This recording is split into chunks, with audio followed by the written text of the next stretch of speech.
بسم اللہ الرحمن الرحیم۔ یا اللہ، آج جمعہ کا دن ہے اور 12 ربیع الاول بھی ہے۔ تیرے حبیب صلی اللہ علیہ وسلم کی ولادت کا روشن دن۔ ہم کعبہ کے گرد طواف کرتے ہوئے تیری رحمت کے طلبگار ہیں۔ تو دوستو، آج کا یہ لائیو منظر پورا فل اپڈیٹ کے ساتھ جمعہ مبارک کا دن بھی ہے ماشاءاللہ سے۔ تو ویڈیو اچھا لگے تو ضرور سے ضرور لائک کریں، 300-400 ٹارگٹ کو ضرور سے پورا کریں، کم سے کم 6 منٹ کا یہ ویڈیو دیکھیں، اور کچھ آگے 4-5 منٹ کے بعد کچھ ربیع الاول کا جو بیان ہوگا وہ بھی ضرور ضرور سنیں۔ تو ماشاءاللہ سے الحمدللہ الحمدللہ یا رب، تو نے ہمیں ایمان دیا، نبی صلی اللہ علیہ وسلم کی امت بنایا اور اپنے گھر کی طرف رغبت دی۔ یا اللہ، ہمارے دل سے کفر اور نفاق مٹا دے، ہمیں صرف اپنے لیے اخلاص کے ساتھ جینے کی توفیق دے۔ یا اللہ، نبی صلی اللہ علیہ وسلم کی وجہ سے ہم نے ہدایت ملی، ہمیں ان کی سنت پر چلنے والا بنا، ان کی محبت ہر دل میں ڈال دے، امت کے درمیان محبت اور رحمت پیدا کر۔ یا اللہ، یہ دن جمعہ کا ہے جو عبادت اور دعا کا دن ہے، ہم تیری رحمت کے لیے ہاتھ اٹھاتے ہیں، ہر مسلمان کی دعا قبول ہو، ہر بیمار شفا پائے، ہر قرض دار کو رہائی ملے۔ یا اللہ، جتنے لوگ ویڈیو دیکھ رہے ہیں، کمنٹ دیکھ رہے ہیں، کمنٹ ڈیلی کرتے ہیں، اللہ پاک ان تمام لوگوں کی ساری دعا قبول عطا فرمایا، آمین ثم آمین۔ جتنے لوگ بھی ڈیلی کمنٹ کرتے ہیں، ویڈیو دیکھتے ہیں، روز کمنٹ کے لیے بولتے ہیں، اللہ پاک سبھی کی ساری دعا قبول ہو، سبھی کو اس گھر میں بار بار آنا نصیب فرمایا، آمین۔ یا رب، آج دنیا بھر میں جنگ، ظلم اور افراتفری ہے، فلسطین کے مظلوموں پر رحم کر، کشمیر والوں کا انصاف عطا فرما، افریقہ کے بھوکے پیاسے لوگوں کو روزی اور پانی عطا فرما، انڈونیشیا اور ایشیا کے ملکوں میں جو آفت اور امتحان ہیں ان کو آسان کر۔ یا اللہ، ہمیں اور ہماری جتنے بھی دوستوں پورے امت کو اس گھر میں آنا نصیب عطا فرما، بار بار آمین۔ ہمیں فتنوں سے محفوظ کر۔ یا اللہ، جو بے روزگار ہیں ان کے لیے رزق کا دروازہ کھول، جو قرض میں ہیں ان کا قرض ادا کروا، جو غربت میں ہیں ان کو سکون دے، آمین۔ یا اللہ، ہمیں اپنے گناہوں کی معافی عطا کر، ہر قدم پر ہدایت نصیب کر، قبر کے عذاب سے بچا۔ یا رب، امت میں تفریق اور نفرت مٹا دے، ہر دل میں محبت اور انصاف کر دے، مسلم اور غیر مسلم سب کے درمیان امن اور صلح پیدا کر۔ یا اللہ، جو انسان ظلم کے شکار ہیں ان کو انصاف عطا کر، جو بھی گناہ قید ہیں ان کو آزادی عطا کر، جو لوگ لاوارث حالت میں یا امیگریشن ہے ان کے لیے مدد اور آسرا بن۔ یا اللہ، یہ جمعہ کا دن ہے، ربیع الاول کا دن ہے، اور طواف ہمارے لیے نور اور روشنی بن جائے، اس کا ثواب تمام امت تک پہنچا، ہر مومن کے لیے جنت کا راستہ آسان کر، ہمیں نبی صلی اللہ علیہ وسلم کے جنت الفردوس میں جگہ عطا کر، آمین ثم آمین۔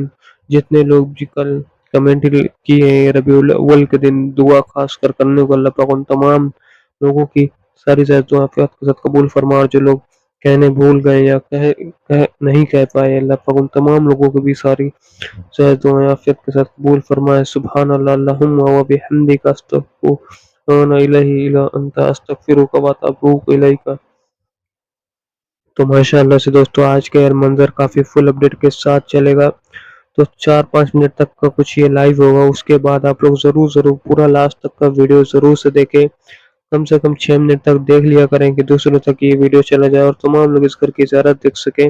کافی پیارا منظر، کافی پیارا نظارہ ہے ماشاءاللہ سے دوستو، ہر طرف کا ہر جگہ کا کافی فل اپڈیٹ کے ساتھ ویڈیو ہوتا ہے، تو ضرور سے ضرور دیکھیں۔ اور ماشاءاللہ سے آج کا جو ویڈیو ہے کافی لانگ اپڈیٹ کے ساتھ ہوگا، تو ضرور دیکھیں دوستو۔ ماشاءاللہ سبحان اللہ، 4 منٹ کا یہ ویڈیو مکمل ہو چکا ہے یہاں سے، اور ٹمپریچر بھی کافی ہائی ہے، تو ابھی یہاں پہ دھیرے دھیرے جائیں گے، پھر اس کے بعد دوستو صفا مروا سائٹ کا بھی کافی لانگ ویڈیو رہے گا، تو اس کو بھی دیکھیں۔ یہ کچھ لاسٹ کے کلپ ہیں دوستو، پھر بیان اسٹارٹ ہوگا، تو بیان ضرور سنیں اور پورا فل اپڈیٹ کے ساتھ سنیں دوستو، کافی اچھا بیان ہے، ربیع الاول کے دن کا بیان ہے کافی اچھا، تو آپ لوگوں کو کافی کچھ سیکھنے کو ملے گا، تو ضرور سنیں، آمین۔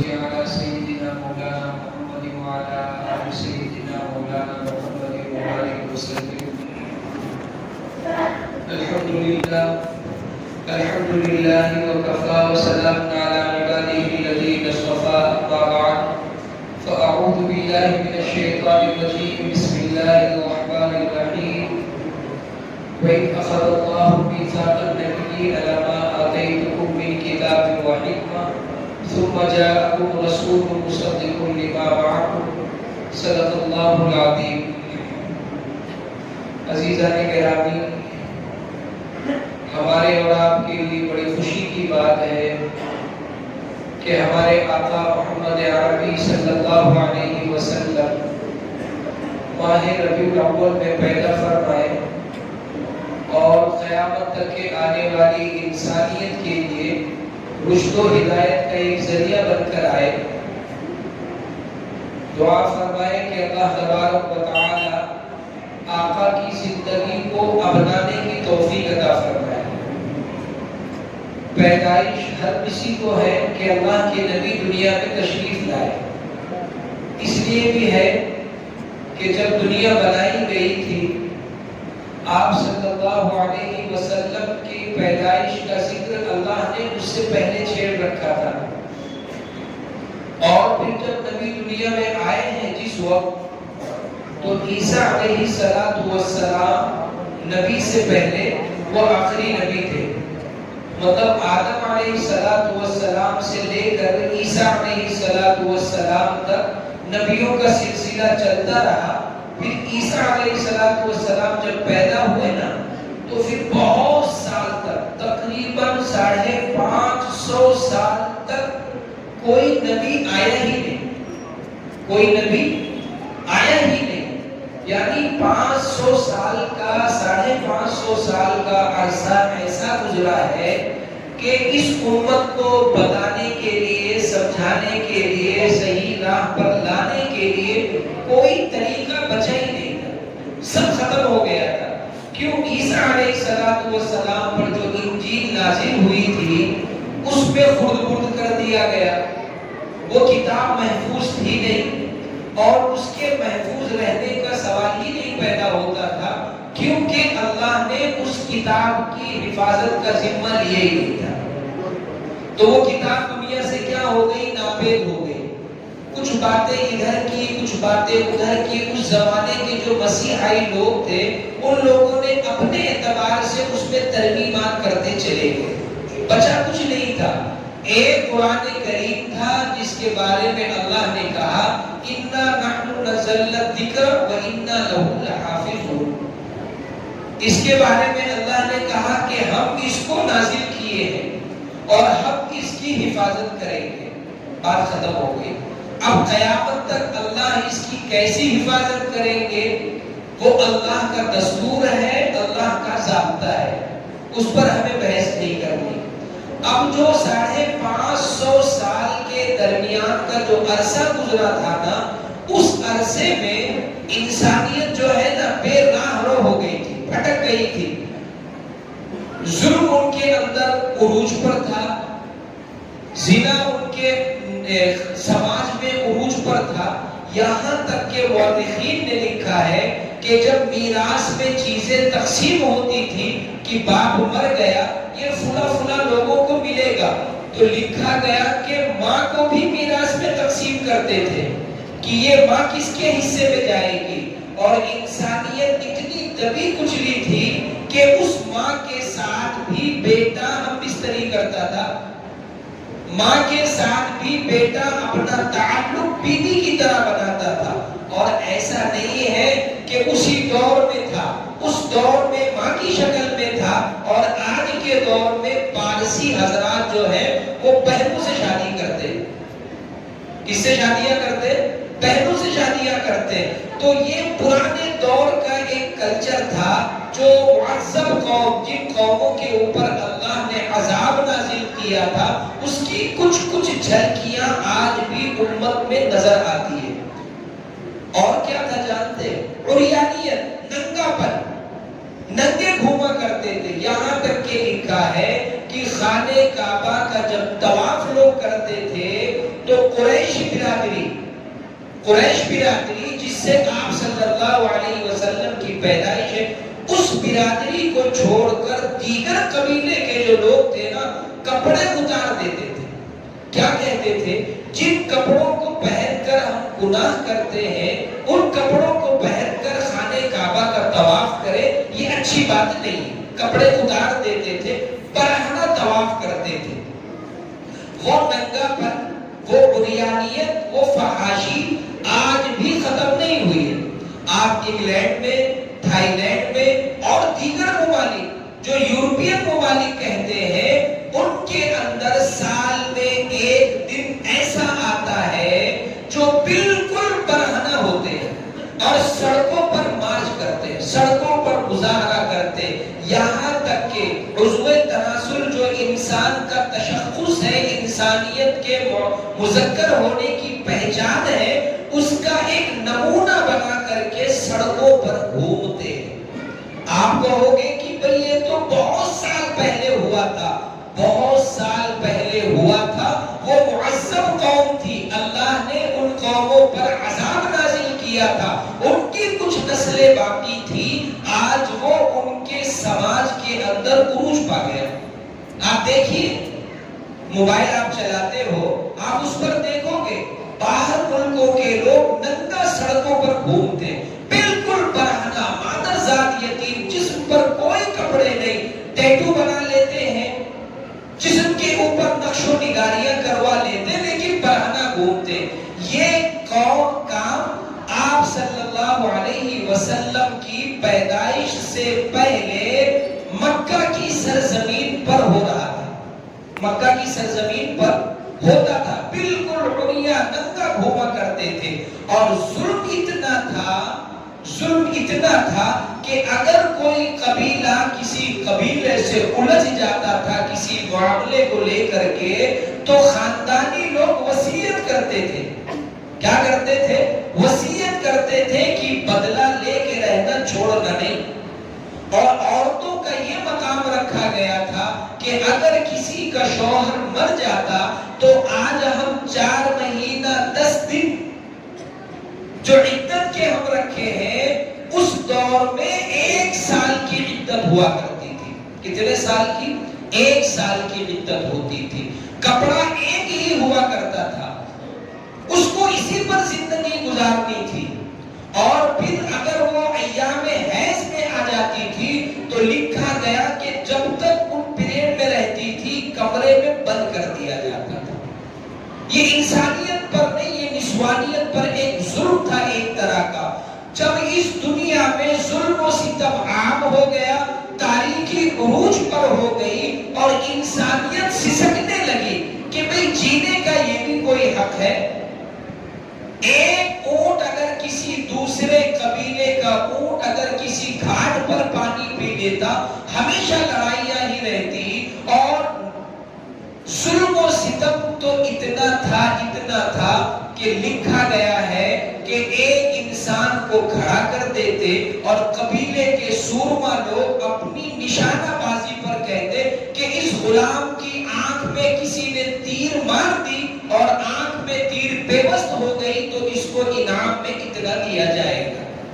یہ بھی ظلم ہوا انسانیت کے اوپر.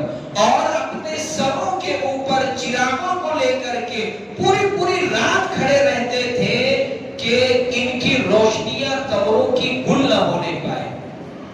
ایک انسان کو دوسرے پہاڑی کو منتقل کرنے کے لیے کہا گیا کہ ٹوکریوں میں بٹھا کر کے پہاڑوں کو ایک پہاڑ سے دوسرے پہاڑ سے تیسرے پہاڑ.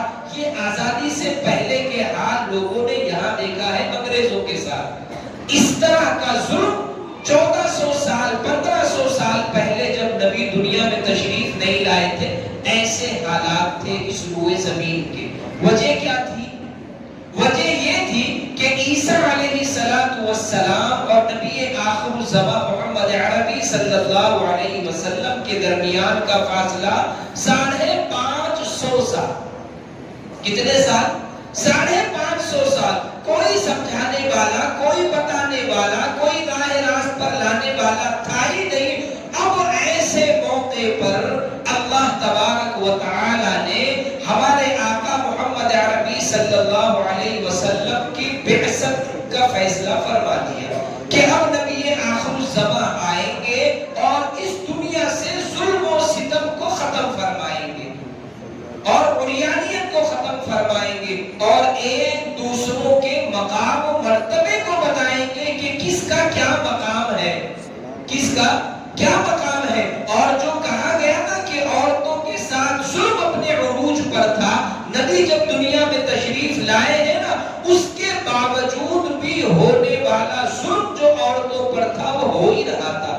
پھر اللہ کے نبی جب آئے، قرآن کریم نازل ہوا، تو پھر فرمایا گا وَإِذَا الْمَوْءُودَةُ سُئِلَتْ بِأَيِّ ذَنبٍ قُتِلَتْ۔ اللہ نے آیت نازل کر دی کہ جن بچیوں کو تم نے زمین بوس کیا ہے نا، زمینوں میں جس کو تم نے دفنایا ہے کہ یہ بڑی ہوگی، اس کا ہمیں داماد تلاش کرنا پڑے گا، اس کا بوجھ ہمیں سہنا پڑے گا، بِأَيِّ ذَنبٍ قُتِلَتْ، اس کے بارے میں پوچھ ہوگی کہ اس کو تم نے کس سزا میں قتل کیا تھا۔ وَإِذَا الْمَوْءُودَةُ سُئِلَتْ بِأَيِّ ذَنبٍ قُتِلَتْ، جب یہ آیت نازل ہوئی ہے نا، پورا عرب کا خطہ لرز گیا تھا کہ بھئی اللہ نے کتنا سخت سوال کیا ہے کہ تم نے اس زمین کے اندر جن بچیوں کو تم نے دفن کیا ہے، میں خالق دو جہاں مالک ارض و سما ہوں، یہ نہ سوچنا کہ ہم تم سے سوال نہیں کریں گے۔ ان معصوم بچیوں کے بارے میں کل قیامت کے دن جو سوال ہوگا، ہم نے سوال کو نازل کیا کہ اسی انداز میں تم سے سوال کریں گے۔ وَإِذَا الْمَوْءُودَةُ سُئِلَتْ بِأَيِّ ذَنبٍ قُتِلَتْ، تم نے کس جرم میں انہیں قتل کیا تھا، کس جرم میں تم نے انہیں زمین بوس کیا تھا۔ جب یہ بات عرب کے لوگوں نے سنی کہ اللہ تبارک و تعالی بہت سخت فیصلہ کریں گے اس کے بارے میں، اللہ کے نبی آ گئے، ایک صحابی تھے، وہ آ کر اللہ کے نبی کے قدموں میں بیٹھے اور فرمانے لگے اے میرے آقا، میری زندگی کا ایک جرم، میری زندگی کا ایک گناہ مجھے آج بھی ستاتا ہے، میری زندگی کا گناہ مجھے آج بھی ستاتا ہے۔ اللہ کے نبی نے فرمایا کیا بات ہے؟ انہوں نے کہا کہ اے آقا، آپ کے ہاتھ پر ایمان لانے سے پہلے میری جو ظالمانہ زندگی ہے اور میری جو کفر کے دور کی زندگی ہے بڑی عجیب و غریب ہے۔ اللہ کے نبی نے فرمایا کیا بات ہے؟ اب انہوں نے جو اپنا واقعہ سنایا میرے عزیزوں، بڑی عجیب و غریب بات بتائی۔ ایک ہوتا ہے کہ آدمی سنی بات بتاتا ہے، ایک آدمی ہے کہ جو واقعے کو جس کے ساتھ پیش آیا وہ خود بتا رہا ہے کہ اے اللہ کے نبی، میرے گھر میں ایک حسین سی بچی پیدا ہوئی، میرے گھر میں ایک حسین سی بچی پیدا ہوئی۔ واقعہ میں مختصر کرتا ہوں کہ وقت نہیں ہے۔ میری بیوی نے میرے عدم موجودگی میں اس کی محبت کو بچانے کے لیے اور اس کو اپنے گھر میں رکھنے کے لیے ایک پڑوسن کو دے دی۔ کس کو دے دی؟ پڑوسن کو دے دی کہ اس کو تم پال لو، میرا شوہر جو ہے بڑا ظالم ہے، اس کو دفنا دے گا۔ یہ کوئی نیا واقعہ نہیں، اس سے پہلے بھی دفنایا ہے۔ فرماتے کہ جب میں سفر سے لوٹا، سفر سے لوٹنے کے بعد میں نے پوچھا کہ وہ جو آپ حمل سے تھی وہ بچی کہاں ہے؟ بڑی ٹال مٹور کے بعد وہ بتاتی کہ فلاں کے گھر میں ہے۔ وہ فرماتے کہ میں اس کے گھر میں گیا، بچی وہاں سے لے کر آیا، بچی پیروں کے بل چلنے لگی تھی اور عرب کی حسین بچی تھی۔ فرماتے کہ وہ میرے ساتھ ہمیشہ کھیلا کرتی تھی، لیکن میرے دل میں یہ بات تھی کہ یہ پلے گی، یہ بڑھے گی، اور پھر عرب کا سماج اس کو برداشت نہیں کرتا، میں اس کو کیسے پالوں؟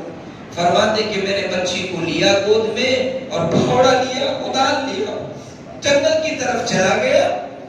فرماتے کہ میں اپنے ہاتھوں سے اس کے لیے قبر بھی کھود رہا تھا، اور دھوپ کی شدت بھی تھی، دھوپ کی تمازت بھی تھی، میرے جسم سے پسینہ بھی گر رہا تھا اور مٹی کو میں کھودا جا رہا تھا۔ وہ معصوم بچی میرے جسم سے میرے چہرے کے پسینے کو پہنچتی بھی جاتی تھی، لیکن میرے اوپر عرب کا اور عرب کے سماج کا، سوسائٹی کا ایک بدنما داغ میرے دل میں بیٹھا تھا کہ میں اسے پال نہیں سکتا، میں اسے پال نہیں سکتا ہوں۔ فرماتے کہ میں نے گڑھا کھودا اور اس بچی کو میں گڑھے میں ڈال دیا، وہ چلاتی رہی، بلکتی رہی۔ اللہ گواہ ہے کہ اس سرزمین میں ایسا منظر نہیں دیکھا ہوگا جو معصوم سی بچی اپنی زندگی کی دعائی مانگ رہی ہے کہ اے میرے والد تو مجھے چھوڑ دے، میں عرب کی سرزمین پر بھیک مانگ کر پیٹ تو پال سکتی ہوں، مجھے جینے کا حق دیتے۔ وہ صحابی کہتے ہیں کہ اس کی آہ و بکا میں، اس کی چلاہٹ میں ہر چیز میں محسوس کر رہا تھا، وہ صرف یہ کہنا چاہتی تھی کہ تم مجھے زمین بوس نہ کرو، تم مجھے زمین میں نہ دفناؤ، میں ساری زندگی اپنے پیٹ کے پالنے کے لیے تمہارے دروازے پر بوجھ نہیں بنوں گی۔ وہ فرماتے ہیں کہ سب کچھ میں نے سنا، سب کچھ میں نے محسوس کیا، آخر میں نے پیروں سے دبا کر کے اور زمین کی ساری مٹی کو اس کے جسم پر ڈال کر میں چلا آیا، ہاتھ کو جھاڑ دیا۔ اے آقا، جب میں اس بات کو سوچتا ہوں، اس منظر کو میں دیکھتا ہوں تو میرا دل روتا ہے۔ اے اللہ کے نبی، میرا کیا حال ہو؟ اے اللہ کے نبی، میرا کیا حال ہوگا؟ علماء نے لکھا ہے، مورخین محدثین نے لکھا ہے کہ اس انسانیت کے اوپر ایسا دور گزرا ہے کہ جو اولادوں سے بھی محبت نہیں کرتے تھے، آقا رو رہے تھے، اپنے آنسو کو پوچھ رہے تھے، سامنے والے کو دلاسا دے رہے تھے کہ اے میرے یار، اب تیرے پاس بچا کیا ہے؟ اب تو ایمان لے آیا ہے، یہ عمل تو نے اس وقت کیا تھا جب تو ایمان نہیں لایا تھا، اب تیرے پاس توبہ استغفار کے علاوہ کچھ بھی نہیں، توبہ استغفار کے علاوہ کچھ بھی نہیں ہے۔ اب تو توبہ کر لے، اللہ کے دربار میں معافی مانگ لے، اب یہ آیت بچی۔ تو دوستو یہ لاسٹ کا اپڈیٹ تھا، کچھ بھی ہوا نیکسٹ ویڈیو میں آپ سے ملیں گے ایک فل اپڈیٹ کے ساتھ اور فل لائف کے ساتھ۔ تو آج کا ویڈیو یہیں تک رہے گا، یہاں پہ کافی زیادہ کراؤڈ آپ لوگوں کو دیکھنے کو ملے گا، کچھ سیکنڈ کا ویڈیو اور چلے گا، پھر انشاءاللہ کل کے ویڈیو میں آپ سے فل اپڈیٹ کے ساتھ ملاقات ہوگی۔ تو ضرور ویڈیو کو ضرور واچ کریں اور ہر لائیو ضرور دیکھیں۔ ماشاءاللہ سے کافی پیارا اور کافی حسین یہ منظر رہتا ہے حرم شریف کا، تو ضرور واچ کریں اور ڈیلی اپڈیٹ ضرور دیکھا کریں۔ ماشاءاللہ، الحمدللہ، اللہ اکبر، کافی پیارا نظارہ دوبارہ سے حرم شریف کی اور جاتے ہوئے، اور ابھی آپ لوگوں کو یہاں سے کچھ دکھائیں گے۔ تو یہاں پہ آپ دیکھیں، چلو گروپ ہے، یہاں پہ آپ دیکھ سکتے ہیں، یہاں سے جو حرم شریف کی طرف یعنی صفا مروہ شریف کی اور